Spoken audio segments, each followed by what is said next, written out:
Assalamualaikum warahmatullahi wabarakatuh. Perkenalkan, nama saya Muhammad Ihwan dengan NIM 19830351 dari Prodi Teknik Komputer kelas TK 01. Nah, di sini eh, saya akan memberikan penjelasan mengenai soal UTS, yaitu pertama ini mengamankan PC secara fisik. Nah, untuk keamanan PC secara fisik itu, sini saya membagi menjadi beberapa sisi. Yang pertama dari sisi lingkungan, yang kedua dari sisi fisika, dan ketiga dari sisi kimia. Namun dari sisi fisika dan sisi kimia ini bisa digabungkan menjadi satu. Oke, langsung saja. Yang pertama sisi lingkungan ya. Sisi lingkungan ini yang pertama ini ada manusia. Nah, manusia ini contohnya ini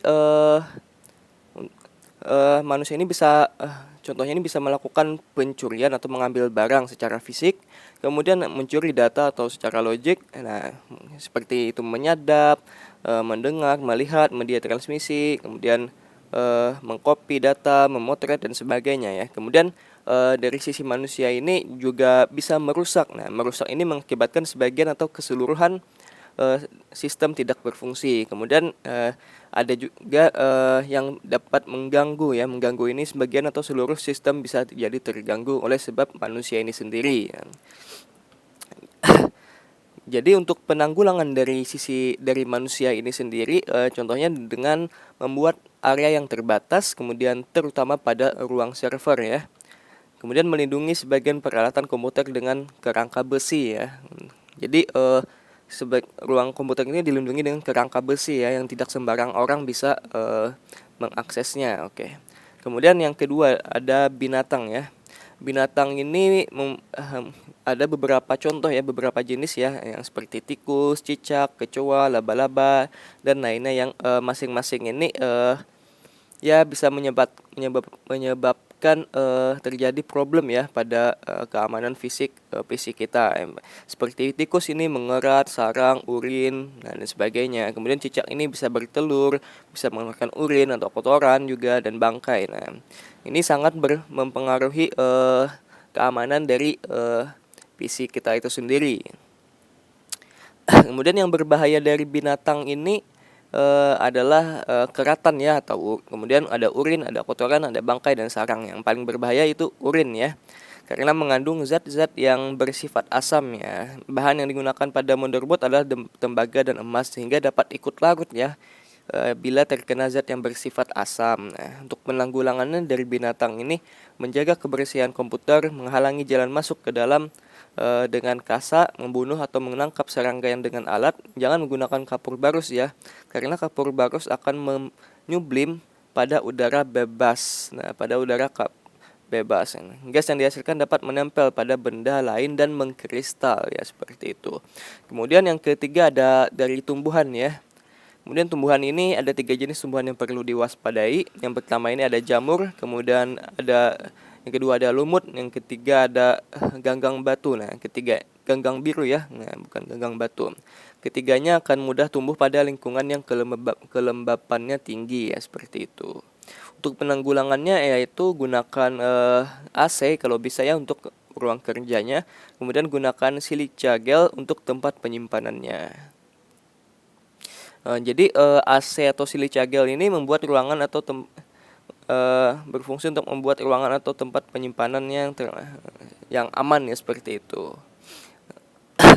Kemudian yang ketiga ada yang keempat ya, ada cuaca ya. Tadi sudah tumbuhan, yang keempat ada cuaca. Cuaca ini tergantung kelembapan ya. Kadar air kelembapan ini sepertinya kadar air di udara, satuannya dalam bentuk persen, diukur dengan hygrometer. Nah, udara yang lembab dapat menyebabkan tumbuhnya jamur, nah, lumut dan ganggang biru. Jadi nomor 3 tumbuhan dan nomor 4 cuaca ini saling berhubungan ya, dimana kalau cuacanya ini lembab maka tumbuhan akan tumbuh ya, yang 3 tadi. Kemudian ada penanggulangannya gunakan AC ya juga, sama seperti nomor 3. Kemudian gunakan silica gel juga untuk tempat penyimpanannya. Kemudian untuk yang cuaca ini ada juga angin ya, udara yang bergerak, dapat membuat debu dan sebagainya, dapat membuat kabel komunikasi bergetar sehingga mengganggu pengiriman data. Jadi angin ini juga mempengaruhi ya dari sisi cuaca ini. Nah, untuk penanggulangannya, bersihkan komputer secara berkala ya.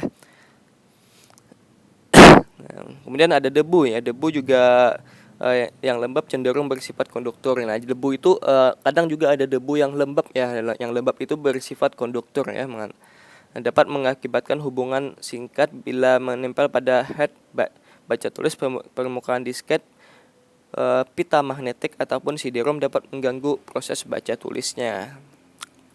Untuk penanggulangannya, ruangan harus selalu dijaga kebersihannya. Gunakan penghisap debu, bersihkan komputer secara berkala, simpan media penyimpanan pada tempat yang tertutup. Nah, oke, kemudian yang kelima ada iklim ya. Iklim, dan keenam ini ada bencana alamnya. Oke, yang iklim ini yang perlu diwaspadai adalah daerah yang mempunyai 4 musim ya, karena perbedaan antara siang dan malam sangat tinggi. Pada suhu panas, material akan memuai dan suhu dingin akan menyusut. Pemuaian dan penyusutan dapat merusak komponen komputer itu sendiri. Kemudian untuk bencana alam ini, ya, yang termasuk pada bencana alam ini seperti gempa bumi, banjir, kebakaran, nah sebagainya.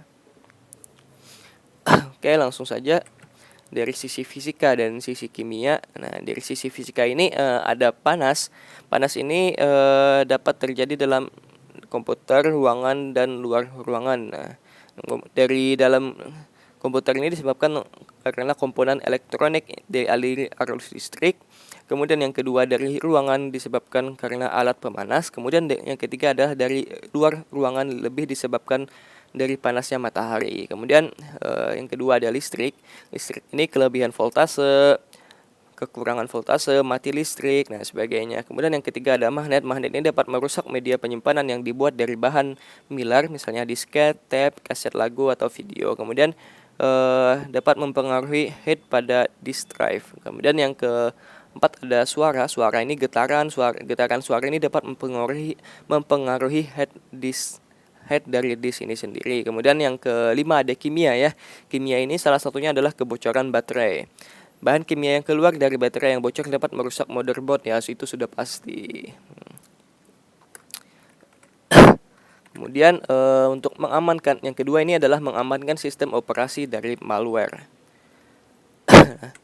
Yang pertama ini yang perlu kita ketahui itu apa itu malware, kemudian jenis-jenis malware dan tips mencegah datangnya malware itu bagaimana. Nah, yang pertama apa itu malware? Jadi malware ini adalah nama dari kumpulan beberapa perangkat lunak yang dibuat tujuannya untuk merusak perangkat, mencuri data, dan menyebabkan chaos. Nah, jadi malware ini atau malicious software ya, gunanya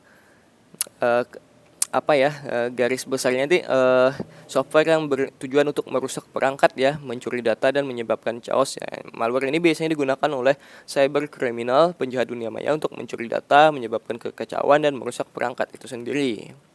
Kemudian ada jenis malware nih. Jenis malware ini ada terbagi menjadi 8 ya.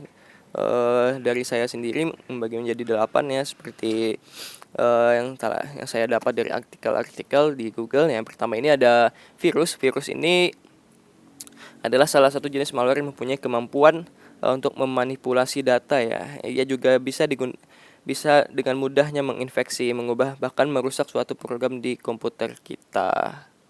Kemudian yang kedua ada worms. Worms adalah salah satu jenis malware di sebuah program komputer yang juga bisa menggandakan dirinya secara sendiri. Kemudian ada spyware, kemudian ada trojan, kemudian ada adware, kemudian ada rootkit.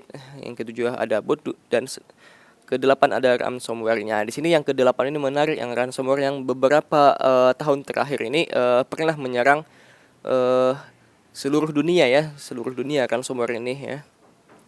Jadi ransomware ini merupakan suatu jenis perangkat perusak yang dirancang untuk menghalangi akses kepada sistem komputer atau data. Nah, biasanya ransomware ini secara khusus menargetkan perusahaan atau korporasi dengan mengkompromikan jaringan yang kemudian mencoba untuk mengenkripsi semua perangkatnya. ia juga memblokir akses hingga tebusan dibayarkan ya. Jadi sejenis pembajakan melalui malware ya, ransomware ini. Kemudian tips mencegah datangnya malware yang pertama ini yang harus kita lakukan adalah cek program dan hapus program yang tidak dikenal.